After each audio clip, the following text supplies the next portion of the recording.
Hello, this is Joshua Sohn. I'd like to go over Silence and Other Sounds' new virtual instrument called Nordic Folk Strings. This library is based on the traditional Nordic instrument called the Tagelharpa and was recorded based on entire rhythmic movements rather than long individual notes.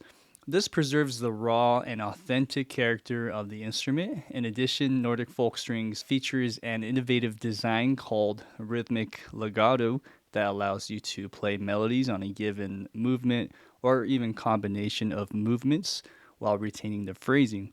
Let me play you a demo that features this instrument.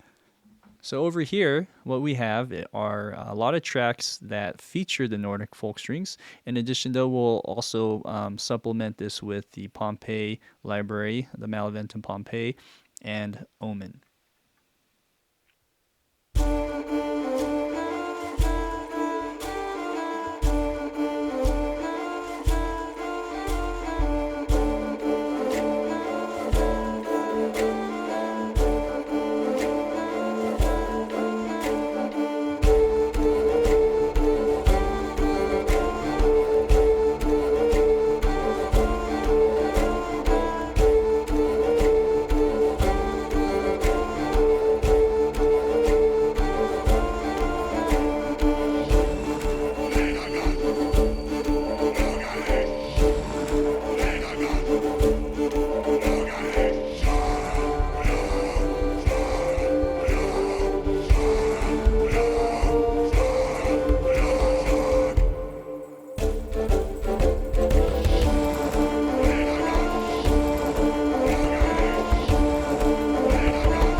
Let's go ahead now and show you what is offered in the library. Nordic Folk Strings offers two different Tagelharpa sizes that were sampled. One is the standard size, and the other is the bass size.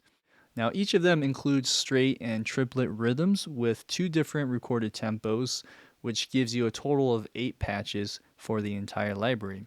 As you can see here, there are the 8 patches. They are also recorded in different tempos. So these are the recommended ranges, 80 to 110 beats per minute for this particular patch, whereas they also have one for 110 to 130 beats per minute. My experiences, though, are that you can use these outside of their recommended tempo ranges, and it will work just fine.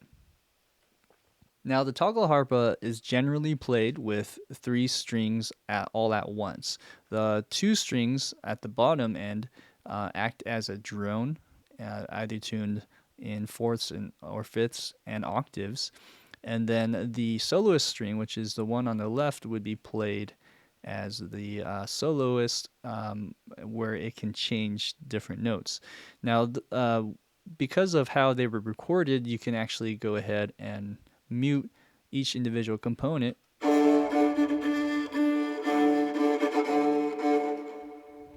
As well as you can change the balance of the 2 mic positions. We have a close mic position and room mic.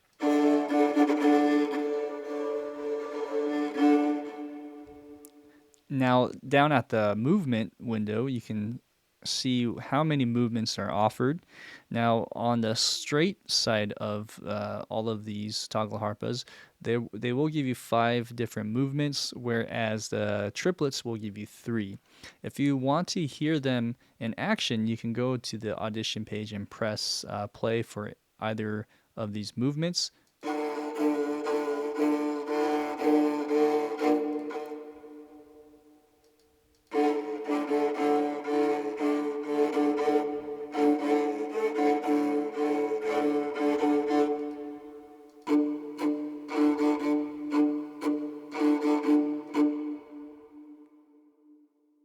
So over here, I have the third movement selected, and I will go ahead and show you how this would react in real time if I change the notes.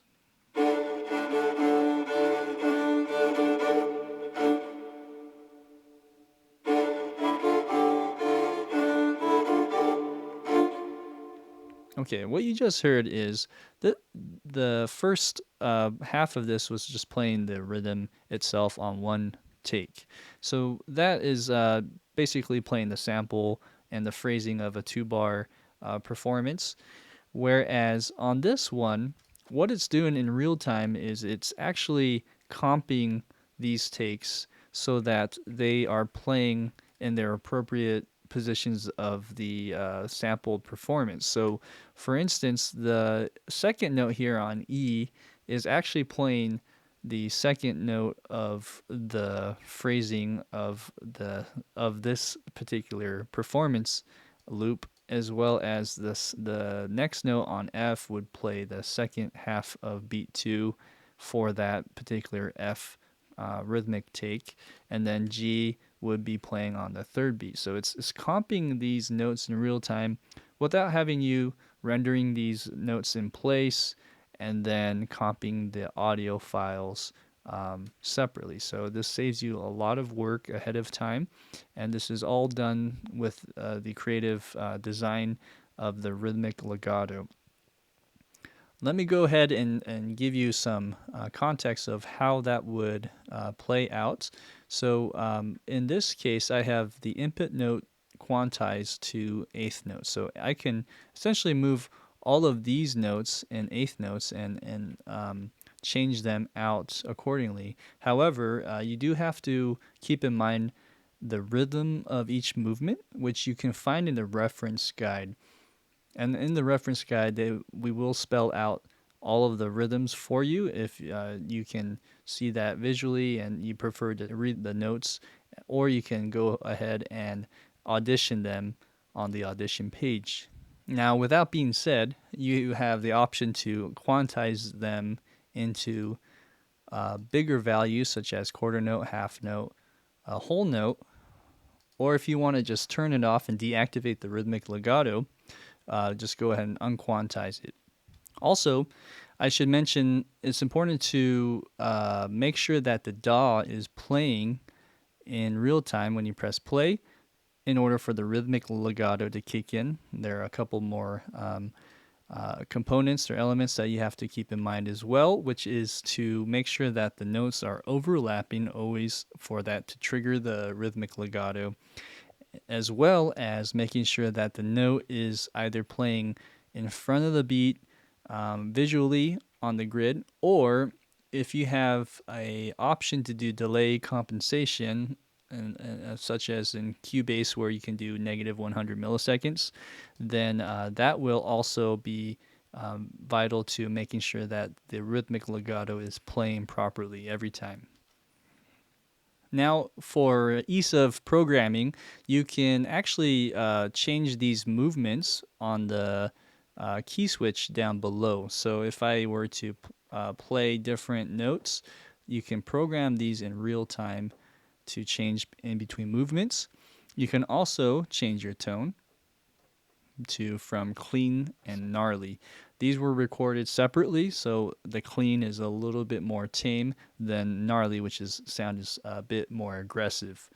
There's also the option to change the root key over here, and the root key can be changed on the slider. There's a limited number of roots that you can choose from, but this will change the tuning altogether for the drone to kick in. For instance, if I change this to C, you'll hear that the notes on the drone are different than how it would sound in its regular key here,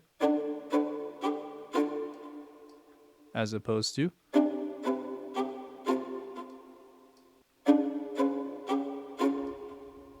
Okay, so it's vital to understand how that would play with the composition you're writing in.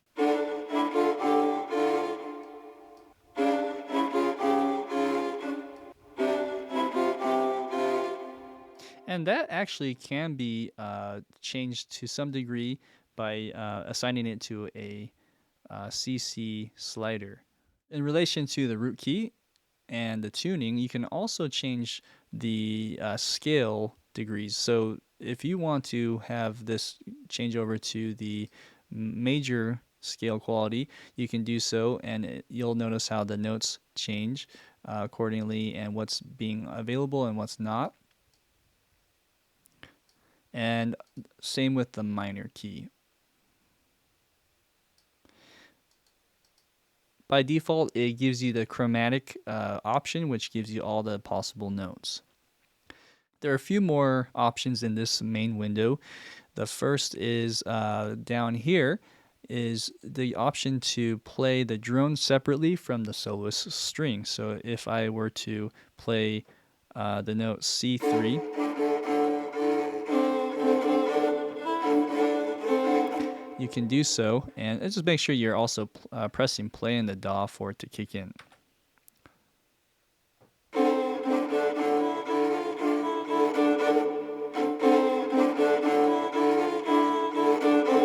Alright, and just based on how you play it, making sure that you're playing it in front of the beat slightly, that will play properly. So you can sketch ideas this way in real time, and it gives you a more flexible approach on controlling the drone from the soloist string.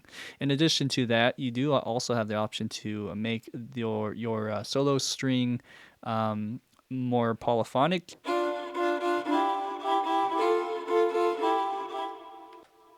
Let's try that again.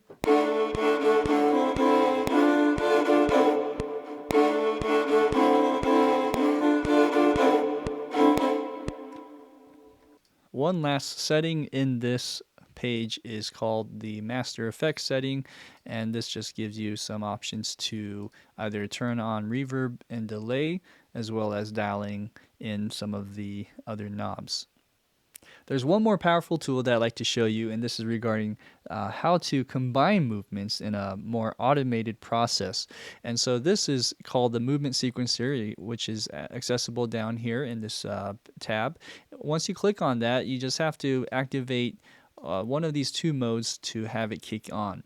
The two keys mode will actually give you the option to change movements every time you switch a different note. So this is how that would sound.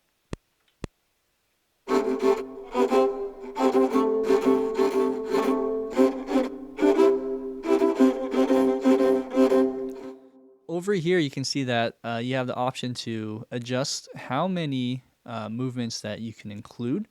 And in this case, I just have it set on the default 4 setting, but you can go even less or more depending on how you would like to change the movements. So what you just heard, though, is it was changing from movement 1 on this note A, and on the next note B, it would switch over to the third movement. C would hit and trigger the second movement, and then going back to this A note, it goes to the fourth movement here, which is movement 1. So to give you some context, I will pull up the reference guide, and on the reference guide over here, if I were to give you a visual, what you just heard was it played that first note on this rhythm. The second note was played here. And the third note, which was twice as long of the first two, were playing these two beats. And then the last note on that long A note was being played back on movement 1. Let me go ahead and press play for you again so that you can hear that in context.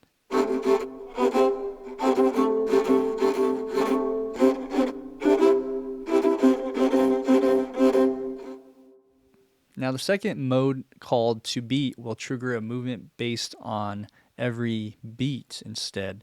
So if I have this set to quarter notes, which I have, every quarter note that passes by, it will play a different movement.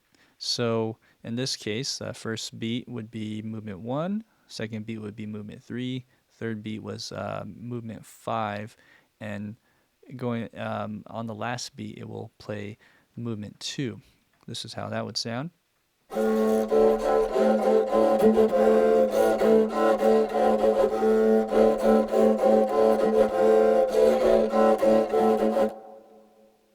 So let me go ahead and give you a visual of what that would look like.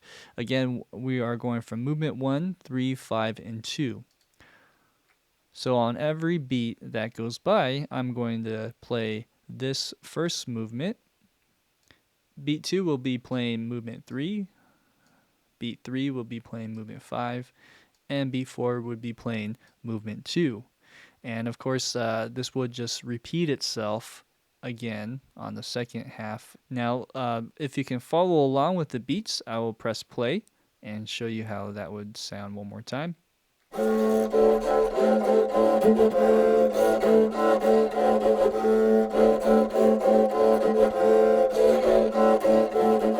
So you can see how many options you have to program this in a more creative manner and also to give you more options on rhythms.